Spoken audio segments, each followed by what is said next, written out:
Peace family, it's Christina, and today we're working on Virabhadrasana A and B as we find them in the Ashtanga Primary Series. So let's start. So we're actually going to start in downward facing dog. And at this point of the sequence, we have finished almost all of the standing postures, and we're about to jump through to a seat in a few postures.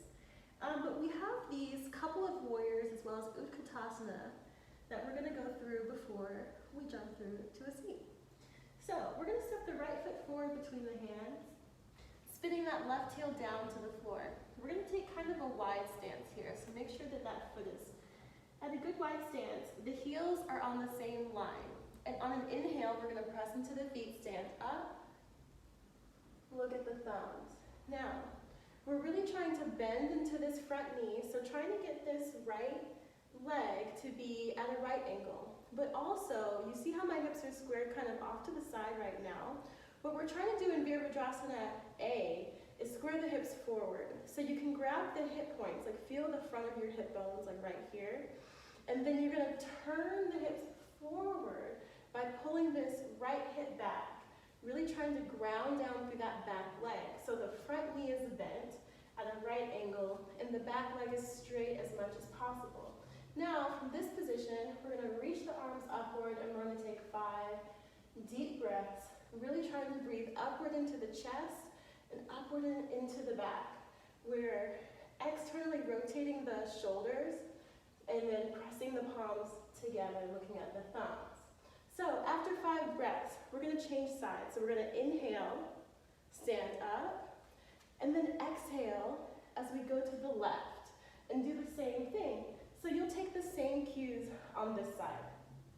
Maybe finding the hips and making sure that they're squared forward and bending it into that left knee now so that it's at a right angle. Reaching those arms upward and holding for 5. After 5 breaths, we're going to inhale, and then exhale, go into Virabhadrasana B. Now, if the hips were squared forward before, now we want to externally rotate the hips so that the body is almost like one long flat line like this, okay? And so we're externally rotating both thighs. We're still at a right angle on that left leg. Right leg is straight, and we're going to reach outward with both of the arms. Almost imagine like you're pressing down on something and reaching at the same time, and we're going to look down that middle finger for 5 breaths. After 5 breaths, we're going to just change sides. We're going to inhale, left foot in, exhale, right foot out. Now you might want to check that the heels are still on the same line, which they pretty much are. And same thing. We're externally rotating the thighs, pulling this right knee out to the side, and then looking down this middle finger for 5 breaths. And that's Virabhadrasana A and B. Love you guys. Thank you for watching. Make sure to like and subscribe.